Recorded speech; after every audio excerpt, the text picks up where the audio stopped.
हाँ जी दोस्तों, भाई धर्म ਸਿੰਘ ਕਾਸ਼ਤੀਵਾਲ ਹੋਰਾਂ ਦਾ ਜਦੋਂ ਪਹਿਲਾ ਮੁਕਾਬਲਾ ਯੂਪੀ ਵਿੱਚ ਹੁੰਦਾ ਹੈ, ਉਹਦਾ ਪਹਿਲਾ ਭਾਗ ਤੁਸੀਂ ਵੇਖ ਚੁੱਕੇ ਹੋ ਕਿ ਕਿਵੇਂ ਉਹ ਉੱਥੋਂ ਬਚ ਕੇ ਨਿਕਲਦੇ ਨੇ ਤੇ ਸ਼ਹਿਰ ਆ ਕੇ ਉਹ ਰੇਲ ਗੱਡੀ ਦਾ ਇੰਤਜ਼ਾਰ ਕਰਨ ਲੱਗ ਜਾਂਦੇ ਨੇ।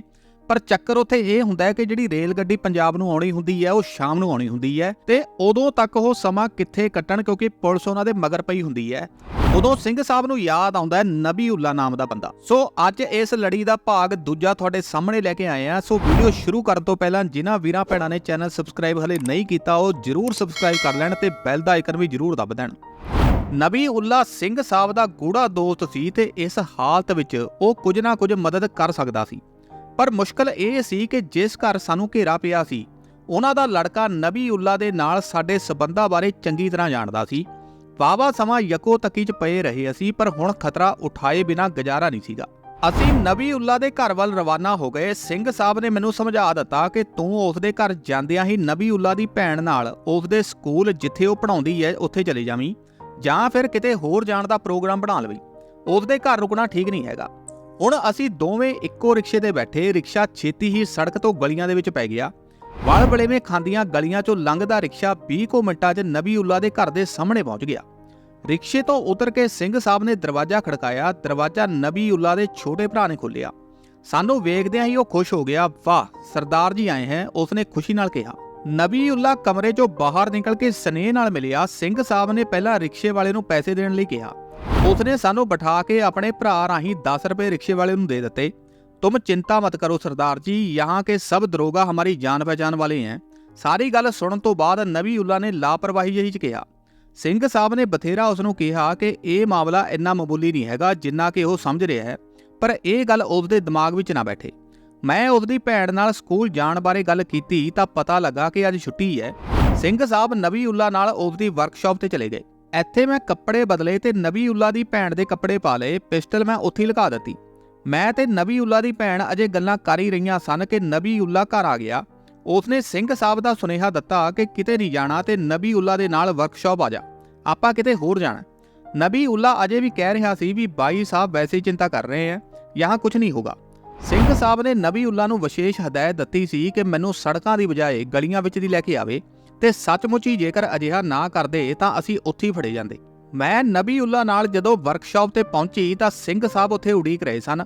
ਹੁਣ ਸਿੰਘ ਸਾਹਿਬ ਨੇ ਨਬੀਉੱਲਾ ਨੂੰ ਸ਼ਾਮ ਤੱਕ ਸਾਨੂੰ ਆਪਣੇ ਘਰ ਦੀ ਬਜਾਏ ਕਿਸੇ ਹੋਰ ਸੁਰੱਖਿਅਤ ਥਾਂ ਤੇ ਰੱਖਣ ਦਾ ਇੰਤਜ਼ਾਮ ਕਰਨ ਲਈ ਕਿਹਾ। ਨਬੀਉੱਲਾ ਨੇ ਆਪਣੇ ਇੱਕ ਜਵਾਨ ਰਿਸ਼ਤੇਦਾਰ ਨੂੰ ਸਾਡੇ ਨਾਲ ਭੇਜਿਆ। ਫਿਰ ਗਲੀਆਂ 'ਚੋਂ ਲੰਘਦੇ ਹੋਏ ਅਸੀਂ ਨਬੀਉੱਲਾ ਦੇ ਇੱਕ ਵੱਖਰੇ ਮਕਾਨ 'ਚ ਪਹੁੰਚ ਗਏ। ਸਾਨੂੰ ਨਬੀਉੱਲਾ ਦੇ ਇਸ ਵੱਖਰੇ ਪੁਰਾਣੇ ਮਕਾਨ ਵਿੱਚ ਛੱਡ ਕੇ ਉਕਤ ਲੜਕਾ ਚਲਾ ਗਿਆ। ਹੁਣ ਰਿਲੈਕਸ ਹੋਣ ਲਈ ਮੈਂ ਆਕੜ ਭੰਨੀ। ਫਿਰ ਇੱਕ ਮੰਜੇ ਤੇ ਬਹਿ ਕੇ ਮੈਂ ਢੋ ਕੰਧ ਨਾਲ ਲਾ ਕੇ ਅੱਖਾਂ ਮੀਚ ਲਈਆਂ। ਹੁਣ ਅਸੀਂ ਇਸ ਲੰਬੇ ਘਟਨਾ ਚੱਕਰ ਤੋਂ ਸੁਰੱਖਿਅਤ ਮਹਿਸੂਸ ਕਰਦੇ ਹੋਏ ਇਸ ਮੁਕਾਬਲੇ ਦੀ ਇੱਕ ਘਟਨਾ ਦਾ ਰਿਵਿਊ ਕਰਨ ਲੱਗ ਪਏ। ਅਸੀਂ ਅਜੇ ਕੁਝ ਦੇਰ ਆਰਾਮ ਕਰਨ ਬਾਰੇ ਸੋਚ ਹੀ ਰਹੇ ਸਾਂ ਕਿ ਦਰਵਾਜ਼ਾ ਖੜਕਿਆ।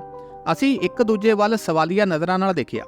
ਅਖੀਰ ਮੈਂ ਸਿੰਘ ਸਾਹਿਬ ਨੂੰ ਪਾਸੇ ਕਰਕੇ ਅੱਗੇ ਹੋ ਕੇ ਦਰਵਾਜ਼ਾ ਖੋਲ੍ਹਿਆ। ਜਿਹੜਾ ਮੁੰਡਾ ਸਾਨੂੰ ਇੱਥੇ ਛੱਡ ਕੇ ਗਿਆ ਸੀ ਉਹ ਘਬਰਾਇਆ ਹੋਇਆ ਬਾਹਰ ਖੜੋਤਾ ਸੀ। नबीउल्ला के घर और वर्कशॉप में पुलिस की रेड हुई है और पुलिस नबीउल्ला के सारे परिवार को पकड़ कर ले गई है। उसने काली नाल हिंदी विच सानू दस्सिया। फिर उसने सानू तुरंत ही निकल जाने की सलाह दी। होया इस तरह कि जदों तक मैं सिंह साहब के कहे मुताबक नबीउल्ला नाल गलियां विच दी वर्कशॉप पहुंची, उदों तक सड़क राहीं पुलिस नबीउल्ला के घर पहुंच गई सी, जिथों पता लगा कि नबीउल्ला वर्कशॉप ते है। ते जदों तक असीं उसदे पुराने मकान 'च पहुंचे उदों तक पुलिस उसदी वर्कशॉप ते पहुंच गई। ਅਸੀਂ ਛੇਤੀ ਨਾਲ ਫੇਰ ਕਮਰ ਕੱਸੇ ਕੀਤੇ। ਹੁਣ ਅਸੀਂ ਇੱਕ ਵਾਰ ਫੇਰ ਉਸ ਮੁੰਡੇ ਦੀ ਸਹਾਇਤਾ ਲਈ। ਮੈਂ ਉਸ ਮੁੰਡੇ ਦੇ ਨਾਲ ਰਿਕਸ਼ੇ ਤੇ ਬੈਠ ਗਈ ਤੇ ਸਿੰਘ ਸਾਹਿਬ ਵੱਖਰੇ। ਅਸੀਂ ਇੱਕ ਬੱਸ ਸਟਾਪ ਤੇ ਜਾ ਕੇ ਇਕੱਠੇ ਹੋਏ। ਬੱਸ ਦੀ ਉਡੀਕ ਵਿੱਚ ਇੱਕ ਚਾਹ ਵਾਲੀ ਦੁਕਾਨ ਤੇ ਖਲੋਤੇ ਤਾਂ ਉੱਥੋਂ ਕੁਝ ਲੋਕ ਗੱਲਾਂ ਕਰ ਰਹੇ ਸਨ ਕਿ ਸੁਨਾ ਹੈ ਸੁਭਾਸ਼ ਨਗਰ में एक सरदार और सरदारनी ने पुलिस के अच्छे घुटने लगवाए हैं। ਅਸੀਂ ਉੱਥੋਂ ਖਿਸਕੇ ਅਤੇ ਇੱਕ ਫੋਟੋਗ੍ਰਾਫਰ ਦੀ ਦੁਕਾਨ ਅੰਦਰ ਜਾ ਵੜੇ। ਫੋਟੋਗ੍ਰਾਫਰ ਨੇ ਸਵਾਲੀਆ ਨਜ਼ਰਾਂ ਨਾਲ ਸਾਡੇ ਵੱਲ ਵੇਖਿਆ।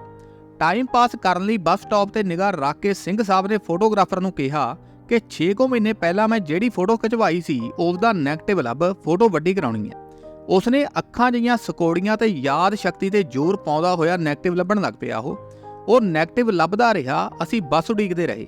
ਜਦੋਂ ਬੱਸ ਆਈ ਤਾਂ ਅਸੀਂ ਤੁਰੰਤ ਬੱਸ ਵਿੱਚ ਆ ਚੜੇ। ਇੰਨੇ ਚਿਰ ਨੂੰ ਫੋਟੋਗ੍ਰਾਫਰ ਪਿੱਛੇ ਆ ਗਿਆ। सरदार जी नैगेटिव मिल गया, कौन सा साइज बनवाना है? सिंह साहब ने कहा भी हुण अगे जा रहे हैं, आके दसांगे तैनूं। 20-25 ਕੁ ਕਿਲੋਮੀਟਰ ਜਾ ਕੇ ਬੱਸ ਕੁਦਰਤੀ ਇੱਕ ਅੰਬਾਂ ਦੇ ਬਾਗ ਸਾਹਮਣੇ ਖਲੋ ਗਈ। ਅਸੀਂ ਸੱਜੇ ਪਾਸੇ ਨਿਗਾਹ ਮਾਰੀ ਤੇ ਸਮਝ ਗਏ ਕਿ ਇੱਥੇ ਸਿੱਖ ਪਰਿਵਾਰ ਰਹਿੰਦਾ ਹੈ। ਸਿੰਘ ਸਾਹਿਬ ਹੌਲੀ ਜਿਹੀ ਮੇਰੇ ਕੰਨ 'ਚ ਕਹਿਣ ਲੱਗੇ ਵੀ ਇੱਥੇ ਉਤਰ ਜਾਈਏ। ਇਸ ਸਫ਼ਰ ਦੇ ਖਤਰੇ ਨੂੰ ਅਨੁਭਵ ਕਰਦੇ ਹੋਏ ਮੈਂ ਸਹਿਮਤੀ ਨਾਲ ਸਿਰ ਹਿਲਾ ਦਿੱਤਾ। ਅਸੀਂ ਟਿਕਟਾਂ ਕੰਡਕਟਰ ਨੂੰ ਵਾਪਸ ਕਰ ਦਿੱਤੀਆਂ ਤੇ ਉੱਥੇ ਹੀ ਉਤਰ ਖਲੋਤੇ। ਉਸ ਘਰ ਵਿੱਚ ਵਧੇਰੇ ਔਰਤਾਂ ਹੀ ਸਨ। ਉਹਨਾਂ ਨੇ ਸਾਨੂੰ ਨਾ ਵਾਕਫ ਹੋਣ ਅਤੇ ਅੱਖਾਂ ਵਿੱਚ ਤੈਰਦੇ ਸਵਾਲਾਂ ਦੇ ਬਾਵਜੂਦ ਸਾਡਾ ਸਵਾਗਤ ਮੁਸਕਰਾ ਕੇ ਕੀਤਾ। ਸਾਡੀ ਗੱਲ ਸੁਣਨ ਤੋਂ ਪਹਿਲਾਂ ਹੀ ਸਾਨੂੰ ਮੰਜੇ ਢਾਹ ਕੇ ਬਿਠਾਇਆ ਤੇ ਫਿਰ ਪਾਣੀ ਪਿਲਾਇਆ। ਇਸ ਤੋਂ ਬਾਅਦ ਬਣਾਈ ਹੋਈ ਕਹਾਣੀ ਮੁਤਾਬਕ ਥੋੜਾ ਹੱਸਦੇ ਹੋਏ ਅਸੀਂ ਕਿਹਾ ਵੀ ਅਸੀਂ ਪੰਜਾਬ ਤੋਂ ਵਿਆਹ ਆਏ ਸੀ ਪਰ ਸਾਡਾ ਸਮਾਨ ਚੋਰੀ ਹੋ ਗਿਆ। ਉਹਨਾਂ ਨੇ ਪੰਜਾਬੀਆਂ ਵਾਲੀ ਪ੍ਰਾਹੁਣਚਾਰੀ ਵਿਖਾਈ ਤੇ ਸਾਡੇ ਆਰਾਮ ਕਰਨ ਲਈ ਮੰਜੇ ਵਿਛਾ ਦਿੱਤੇ। ਘਰ ਵਿੱਚ ਖੇਡਦੇ ਨਿੱਕੇ ਬੱਚੇ ਸਾਡੇ ਵੱਲ ਹੈਰਾਨੀ ਨਾਲ ਵੇਖਦੇ ਤੇ ਘਰ ਦੀਆਂ ਔਰਤਾਂ ਤੋਂ ਸਾਡੇ ਬਾਰੇ ਪੁੱਛ ਰਹੇ ਸਨ। ਉਹਨਾਂ ਬੀਬੀਆਂ 'ਚੋਂ ਕਿਸੇ ਨੇ ਕਿਹਾ ਵੀ ਪੁੱਤ ਤੁਹਾਡੀ ਭੂਆ ਆਈ ਹੈ। ਮੈਂ ਅੱਖਾਂ ਬੰਦ ਕਰਕੇ ਲੇਟੀ ਹੋਈ ਲੰਬੇ ਸਾਹ ਲੈ ਕੇ ਥਕਾਵਟ ਮਿਟਾਉਣ ਦਾ ਯਤਨ ਕਰ ਰਹੀ ਸੀ ਜਦੋਂ ਇੱਕ ਬੱਚੇ ਨੇ ਇਹ ਬੋਲ ਮੇਰੇ ਕੰਨੀ ਪਏ ਵੀ ਮੰਮੀ ਭੂਆ ਦੇ ਪੈਰਾਂ ਤੇ ਕੀ ਹੋਇਆ। ਮੈਂ ਤਰਬਕ ਗਈ। ਮੈਂ ਚਾਣਚੱਕ ਹਰਕਤ ਕਰਕੇ ਆਪਣੇ ਪੈਰ ਟੋਹੇ। ਉਹ ਜ਼ਖਮੀ ਹੋਏ ਪਏ ਸਨ। ਦੂਜੇ ਮੰਜੇ ਤੇ ਲੇਟੇ ਹੋਏ ਸਿੰਘ ਸਾਹਿਬ ਵੀ ਸਭ ਕੁਝ ਸਮਝ ਗਏ। ਉੱਠ ਕੇ ਮੇਰੇ ਕੋਲ ਆਏ ਤੇ ਕਹਿਣ ਲੱਗੇ ਵੀ ਇਹਨਾਂ ਨੂੰ ਦੱਸ ਦੇਣਾ ਚਾਹੀਦਾ, ਪਰਿਵਾਰ ਮੈਨੂੰ ਚੜ੍ਹਦੀ ਕਲਾ ਵਾਲਾ ਲੱਗਦਾ। ਮੈਂ ਹਾਮੀ ਭਰ ਦਿੱਤੀ। ਐਨੇ ਚਿਰ ਨੂੰ ਘਰ ਦਾ ਬਜ਼ੁਰਗ ਅੰਦਰ ਆਇਆ ਤੇ ਸਿੰਘ ਸਾਹਿਬ ਨਾਲ ਗੱਲੀਂ ਲੱਗ ਪਿਆ। ਗੱਲਾਂ ਵਿੱਚ ਸਿੰਘ ਸਾਹਿਬ ਵੱਲੋਂ ਧੰਨਵਾਦ ਕਰਨ ਤੇ ਕਹਿਣ ਲੱਗਾ ਵੀ ਨਹੀਂ, ਸਾਡੇ ਤਾਂ ਰੋਜ਼ ਇੱਥੇ ਪੁਲਿਸ ਵਾਲੇ ਵੀ ਆ ਕੇ ਛਾਵੇਂ ਬੈਠੇ ਰਹਿੰਦੇ ਨੇ। ਸਿੰਘ ਸਾਹਿਬ ਕਹਿਣ ਲੱਗੇ ਵੀ ਜੇ ਇੱਥੇ ਪੁਲਿਸ ਵਾਲੇ ਵੀ ਆ ਜਾਂਦੇ ਆ ਤਾਂ ਫਿਰ ਸਾਡਾ ਇੱਥੇ ਕੋਈ ਕੰਮ ਨਹੀਂ ਹੈਗਾ, ਅਸੀਂ ਚੱਲਦੇ ਆ। ਉਸਨੇ ਹੈਰਾਨ ਹੋ ਕੇ ਵੇਖਿਆ। ਸਿੰਘ ਸਾਹਿਬ ਨੇ ਸਾਰੀ ਗੱਲ ਦੱਸ ਦਿੱਤੀ ਉਹਨੂੰ। ਪਹਿਲਾਂ ਤਾਂ ਉਹ ਕੁਝ ਚਿਰ ਸੋਚਾਂ 'ਚ ਪਿਆ ਰਿਹਾ, ਫਿਰ ਚੜ੍ਹਦੀ ਕਲਾ ਜਾ ਕੇ ਕਹਿਣ ਲੱਗਾ ਵੀ ਕੋਈ ਨਹੀਂ, ਘਬਰਾਓ ਨਾ, ਭਾਵੇਂ ਹਫ਼ਤਾ ਇੱਥੇ ਰਹੋ, ਤੁਹਾਨੂੰ ਕੋਈ ਨਹੀਂ ਪੁੱਛਦਾ। ਪਰ ਸਿੰਘ ਸਾਹਿਬ ਨੇ ਜ਼ੋਰ ਦੇ ਕੇ ਕਿਹਾ ਵੀ ਜੇ ਤੁਸੀਂ ਸਾਡੀ ਮਦਦ ਕਰਨਾ ਚਾਹੁੰਦੇ ਹੋ ਤਾਂ ਸਾਨੂੰ ਅੱਜ ਹੀ ਕਿਸੇ ਤਰੀਕੇ ਪੰਜਾਬ ਭੇਜਣ ਦਾ ਪ੍ਰਬੰਧ ਕਰੋ। ਉਹ ਕਹਿਣ ਲੱਗਾ ਵੀ ਅੱਜ ਹੀ ਤਾਂ ਸਾਡੇ ਰਿਸ਼ਤੇਦਾਰਾਂ ਦਾ ਟਰੱਕ ਜਲੰਧਰ ਜਾਣਾ ਹੈ, ਤੁਹਾਨੂੰ ਉਹਨਾਂ ਦੇ ਨਾਲ ਹੀ ਭੇਜ ਦੇਣਾ। ਉਹਨੇ ਤੁਰੰਤ ਆਪਣੇ ਛੋਟੇ ਪੁੰਡੇ ਨੂੰ ਭੇਜਿਆ ਜੋ ਕੁਝ ਸਮੇਂ ਬਾਅਦ ਉਕਤ ਟਰੱਕ ਦੇ ਸਮੇਤ ਹੀ ਘਰ ਪੁੱਜ ਗਿਆ। ਹੁਣ ਅਸੀਂ ਇਸ ਮਿਲਾਪੜੇ ਤੇ ਨਿਡਰ ਸਿੱਖ ਪਰਿਵਾਰ ਤੋਂ ਵਿਦਾਇਗੀ ਲਈ। ਉਹਨਾਂ ਨੇ ਟਰੱਕ ਵਾਲਿਆਂ ਨੂੰ ਕਹਿ ਦਿੱਤਾ ਕਿ ਜੇ ਸਾਡੇ ਬਾਰੇ ਜੇ ਰਾਹ 'ਚ ਕੋਈ ਪੁੱਛੇ ਤਾਂ ਕਹਿ ਦੇਣਾ ਕਿ ਇਹ ਸਾਡੇ ਉਸ ਪਰਿਵਾਰ ਦੇ ਨੂੰਹ ਪੁੱਤ ਨੇ। ਇਉਂ ਅਸੀਂ ਉਸ ਪਰਿਵਾਰ ਤੋਂ ਵਿਦਾ ਲਈ।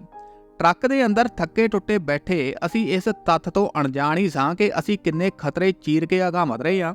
ਸਾਰੀਆਂ ਸਵਾਰੀਆਂ ਚਹਿਕ ਰਹੀਆਂ ਸਨ ਪਰ ਅਸੀਂ ਅਜੇ ਵੀ ਖਤਰੇ ਦੇ ਖੇਤਰ ਨੂੰ ਮਹਿਸੂਸ ਕਰਦੇ ਹੋਏ ਚੁਕੰਨੇ ਹੋ ਕੇ ਬੈਠੇ ਸਾਂ। ਕਿਰਪਾ ਰਹੀ ਕਿ ਯੂਪੀ ਤੋਂ ਚੱਲੇ ਇਸ ਟਰੱਕ ਨੂੰ ਪੰਜਾਬ ਤੱਕ ਕੋਈ ਮੁਸ਼ਕਲ ਨਾ ਆਈ। ਬਾਅਦ ਵਿੱਚ ਕਾਫੀ ਸਮੇਂ ਪਿੱਛੋਂ ਸਾਨੂੰ ਪਤਾ ਲੱਗਾ ਕਿ ਸਾਡੇ ਟਰੱਕ ਤੇ ਉੱਥੋਂ ਚੱਲਣ ਤੋਂ ਥੋੜ੍ਹੀ ਘੰਟਿਆਂ ਬਾਅਦ ਉਸ ਘਰ ਨੂੰ ਵੀ ਪੁਲਿਸ ਦਾ ਘੇਰਾ ਪੈ ਗਿਆ ਸੀ ਤੇ ਪੁਲਿਸ ਸਾਰੇ ਪਰਿਵਾਰ ਨੂੰ ਹੀ ਫੜ ਕੇ ਲੈ ਗਈ ਸੀ। ਸਾਨੂੰ ਸਮਝ ਨਾ ਆਵੇ ਕਿ ਉੱਥੇ ਪੁਲਿਸ ਕਿਵੇਂ ਪੁੱਜੀ। ਇਹ ਭੇਦ ਉਦੋਂ ਖੁੱਲ੍ਹਾ ਜਦੋਂ ਸਾਨੂੰ ਕਾਸ਼ਤੀਵਾਲ ਵਾਲੇ ਪਾਪਾ ਜੀ ਮਿਲੇ। ਉਹ ਗੋਬਿੰਦ ਰਾਮ ਦੇ ਜ਼ੁਲਮਾਂ ਕਾਰਨ ਬੇਘਰ ਹੋ ਕੇ ਨਾਨਕ ਮਤੇ ਵਿਖੇ ਪਾਠਾਂ ਦੀਆਂ ਰੌਲਾਂ ਆਦਿ ਲਾ ਕੇ ਗੁਜ਼ਾਰਾ ਕਰਦੇ ਸਨ।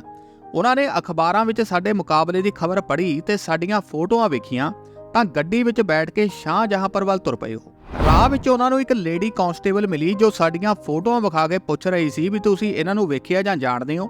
ਸਾਡੀਆਂ ਇਹ ਫੋਟੋਆਂ ਉਸ ਘਰ 'ਚ ਰਹਿ ਗਈਆਂ ਸਨ ਜਿੱਥੇ ਮੁਕਾਬਲਾ ਸ਼ੁਰੂ ਹੋਇਆ ਸੀ। ਪਾਪਾ ਜੀ ਪਹਿਲਾਂ ਇਹ ਸੋਚ ਕੇ ਡਰ ਗਏ ਕਿ ਸ਼ਾਇਦ ਪੁਲਿਸ ਵਾਲਿਆਂ ਮੈਨੂੰ ਪਛਾਣ ਲਿਆ ਹੈ ਕਿ ਮੈਂ ਧਰਮ ਸਿੰਘ ਦਾ ਪਿਓ ਹਾਂ, ਪਰ ਫਿਰ ਵੀ ਉਹ ਉਕਤ ਲੇਡੀ ਕਾਂਸਟੇਬਲ ਨੂੰ ਕਹਿਣ ਲੱਗੇ ਵੀ ਆਹ ਤੂੰ ਹੈ ਤੇ ਆਹ ਤੇਰਾ ਘਰ ਵਾਲਾ, ਤੂੰ ਐਵੇਂ ਸਾਨੂੰ ਟਿਚਰਾ ਕੱਢਣਾ ਹੀ ਹੈ। ਉਹ ਕਾਂਸਟੇਬਲ ਅੱਗੇ ਚਲੀ ਗਈ ਤੇ ਹੋਰ ਪੰਜਾਬੀ ਲੋਕਾਂ ਨੂੰ ਫੋਟੋਆਂ ਵਿਖਾਉਣ ਲੱਗ ਪਈ। ਇਸ ਤੋਂ ਸਾਨੂੰ ਇਹ ਪਤਾ ਲੱਗਾ ਕਿ ਸਾਡੀ ਫੋਟੋ ਦੀਆਂ ਕਾਪੀਆਂ ਕਰਵਾ ਕੇ ਬਾਹਰ ਜਾਣ ਵਾਲੀਆਂ ਬੱਸਾਂ ਤੇ ਗੱਡੀਆਂ ਵਿੱਚ ਸ਼ਨਾਖਤ ਲਈ ਘੁਮਾਈਆਂ ਗਈਆਂ ਸਨ। ਹੋ ਸਕਦਾ ਹੈ ਕਿ ਜਿਸ ਕੰਡਕਟਰ ਨੂੰ ਅਸੀਂ ਟਿਕਟਾਂ ਵਾਪਸ ਕਰਕੇ ਬੱਸ ਵਿੱਚੋਂ ਉਤਰੇ ਸੀ ਉਸ ਨੂੰ ਵੀ ਅੱਗੇ ਜਾ ਕੇ ਇਹੀ ਫੋਟੋਆਂ ਵਿਖਾਈਆਂ ਗਈਆਂ ਹੋਣ ਤੇ ਉਸ ਨੇ ਦੱਸ ਦਿੱਤਾ ਹੋਵੇ ਕਿ ਇਹਨਾਂ ਨੂੰ ਮੈਂ ਕਿੱਥੇ ਉਤਾਰ ਕੇ ਆਇਆ। ਖੈਰ ਥੱਕੇ ਟੁੱਟੇ ਅਸੀਂ ਉਸ ਟਰੱਕ ਤੇ ਜਲੰਧਰ ਅੱਪੜ ਗਏ। ਇੱਥੇ ਆ ਕੇ ਜਦੋਂ ਮੈਂ ਟਰੱਕ 'ਚੋਂ ਉਤਰੀ ਤਾਂ ਮੇਰੇ ਵਿੱਚ 2 ਕਦਮ ਚੱਲਣ ਦੀ ਸਮਰੱਥਾ ਵੀ ਨਹੀਂ ਸੀਗੀ।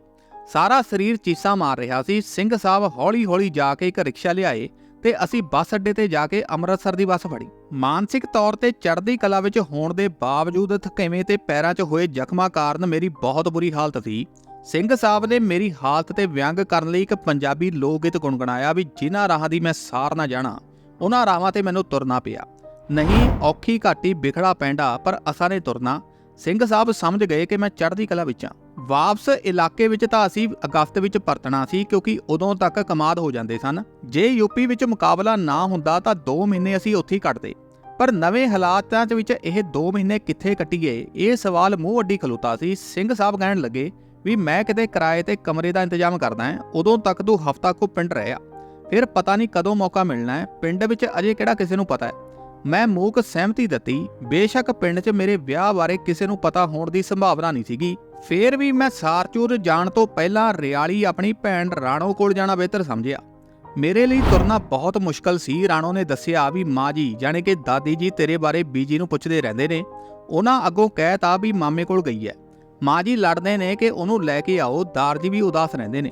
ਮੈਂ ਇੱਕ ਵਾਰ ਪਿੰਡ ਜਾਣ ਤੇ ਪਰਿਵਾਰ ਨੂੰ ਮਿਲਣ ਲਈ ਛੇਤੀ ਹੀ ਜਾਣ ਦਾ ਫੈਸਲਾ ਕਰ ਲਿਆ। ਅਸੀਂ ਅੰਮ੍ਰਿਤਸਰੋਂ ਚੱਪਲਾਂ ਖਰੀਦਣ ਗਏ ਤਾਂ ਮੇਰੇ ਜ਼ਖਮੀ ਪੈਰਾਂ ਵਿੱਚ ਲੇਡੀ ਚੱਪਲ ਨਹੀਂ ਸੀ ਪੈਂਦੀ, ਇਸ ਲਈ ਅਸੀਂ ਜੈਂਟਸ ਚੱਪਲ ਹੀ ਖਰੀਦ ਲਈ। ਮੈਂ ਇਸੇ ਤਰ੍ਹਾਂ ਪਿੰਡ ਗਈ। ਬੀਜੀ ਸੱਚਮੁੱਚ ਘਬਰਾਏ ਹੋਏ ਸਨ। ਉਹਨਾਂ ਨੂੰ ਸਾਡੇ ਮੁਕਾਬਲੇ ਵਾਲੀ ਰਾਤ ਸੁਪਨਾ ਵੀ ਆਇਆ ਸੀ ਕਿ ਇੱਕ ਮੁਕਾਬਲੇ ਵਿੱਚ ਮੇਰੀ ਬਾਂਹ ਤੇ ਗੋਲੀ ਲੱਗੀ ਹੈ ਤੇ ਮੇਰੀ ਬਾਂਹ ਕੱਟੀ ਗਈ ਹੈ। ਮਿਲ ਕੇ ਉਹਨਾਂ ਨੇ ਮੈਨੂੰ ਚੰਗੀ ਤਰ੍ਹਾਂ ਟੋਕੇ ਵੇਖਿਆ ਤਾਂ ਉਹਨਾਂ ਨੂੰ ਤਸੱਲੀ ਹੋਈ। ਗੋਬਿੰਦ ਰਾਮ ਆਂਦਾ ਵੀ ਮੈਂ ਕੁੜੀ ਦੀਆਂ ਫੋਟੋਆਂ ਹਰ ਮੋੜ ਤੇ ਲਾ ਦੇਣੀਆਂ। ਬੀਜੀ ਨੇ ਘਬਰਾਹਟ 'ਚ ਮੈਨੂੰ ਦੱਸਿਆ। ਯੂਪੀ ਮੁਕਾਬਲੇ ਪਿੱਛੋਂ ਸਾਡੀ ਠਾਰ ਵਾਲੇ ਘਰੋਂ ਪੁਲਿਸ ਹੱਥ ਆਈਆਂ ਸਾਡੀਆਂ ਤਸਵੀਰਾਂ ਬਟਾਲੇ ਦੇ ਐਸਐਸਪੀ ਗੋਬਿੰਦ ਰਾਮ ਕੋਲ ਪਹੁੰਚ ਗਈਆਂ ਸਨ। ਉਸਨੇ ਸਾਰੇ ਆਸ-ਪਾਸ ਦੇ ਪਿੰਡਾਂ ਵਿੱਚ ਕਈ ਬੰਦਿਆਂ ਨੂੰ ਫੜ ਕੇ ਫੋਟੋਆਂ ਦੀ ਸ਼ਨਾਖਤ ਕਰਵਾਉਣ ਦੀ ਮੁਹਿੰਮ ਜੰਗੀ ਪੱਧਰ ਤੇ ਆਰੰਭ ਕਰ ਦਿੱਤੀ ਸੀ। ਥਾਣਿਆਂ ਵਿੱਚ ਇਹ ਫੋਟੋਆਂ ਲਾ ਵੀ ਦਿੱਤੀਆਂ ਗਈਆਂ ਸਨ। ਪਿੰਡ ਦਾ ਮਾਹੌਲ ਆਮ ਵਰਗਾ ਹੀ ਸੀ। ਫਿਰ ਮੈਂ ਆਸੇ-ਪਾਸੇ ਟੌਹ ਲਾਉਣ ਦੇ ਯਤਨ ਕੀਤੇ ਕਿ ਮੇਰੇ ਵਿਆਹ ਬਾਰੇ ਕਿਸੇ ਨੂੰ ਪਤਾ ਹੈ ਜਾਂ ਨਹੀਂ। ਆਂਢ ਗੁਆਂਢ ਦੀਆਂ ਕੁੜੀਆਂ ਨਾਲ ਮੈਂ ਸਰਸਰੀ ਗੱਲਾਂ ਬਾਤਾਂ ਵਿੱਚ ਛੇਤੀ ਨੋਟ ਕਰ ਲਿਆ ਕਿ ਸਰਦਾਰ ਧਰਮ ਸਿੰਘ ਕਾਸ਼ਤੀਵਾਲ ਦਾ ਨਾਂ ਜਾਣ ਬੁੱਝ ਕੇ ਵਾਰ-ਵਾਰ ਲਿਆ ਜਾ ਰਿਹਾ ਹੈ।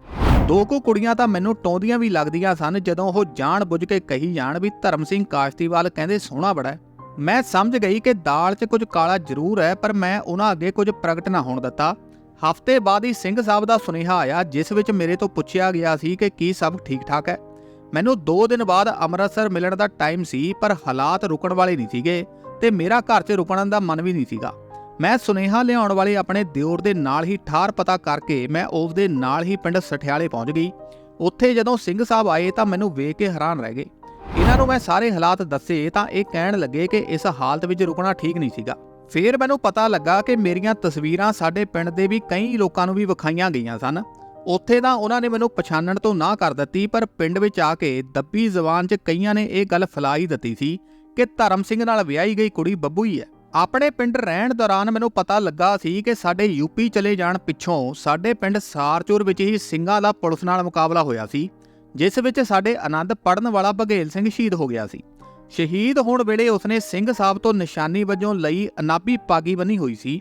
ਨਾਲ ਦੇ ਸਿੰਘ ਦੱਸਦੇ ਸਨ ਕਿ ਸਾਡੀਆਂ ਨਿਸ਼ਾਨੀਆਂ ਉਹ ਬਹੁਤ ਸੰਭਾਲ ਕੇ ਰੱਖਦਾ ਹੁੰਦਾ ਸੀ। ਇੱਕ ਵਾਰ ਮਖੌਲ ਵਿੱਚ ਸਿੰਘਾਂ ਨੇ ਉਹ ਨਿਸ਼ਾਨੀਆਂ ਉਸ ਤੋਂ ਖੋਹਣ ਲਈ ਬੜਾ ਜ਼ੋਰ ਲਾਇਆ, ਪਰ ਉਸ ਤੋਂ ਖੋਹ ਨਾ ਸਕੇ। ਸਰਬਜੀਤ ਸਿੰਘ, ਲਾਲੇ ਨੰਗਲ ਤੇ ਮੱਖਣ ਸਿੰਘ ਨੇ ਸਾਨੂੰ 20 ਤਰੀਕ ਨੂੰ ਯੂਪੀ ਮਿਲਣਾ ਸੀ। 5 ਤਰੀਕ ਨੂੰ ਹੀ ਮੁਕਾਬਲਾ ਹੋ ਜਾਣ ਨਾਲ ਉੱਥੋਂ ਅਸੀਂ ਨਿਕਲ ਆਏ, ਪਰ ਇਹ ਦੋਵੇਂ 20 ਨੂੰ ਉੱਥੇ ਜਾ ਪਹੁੰਚੇ।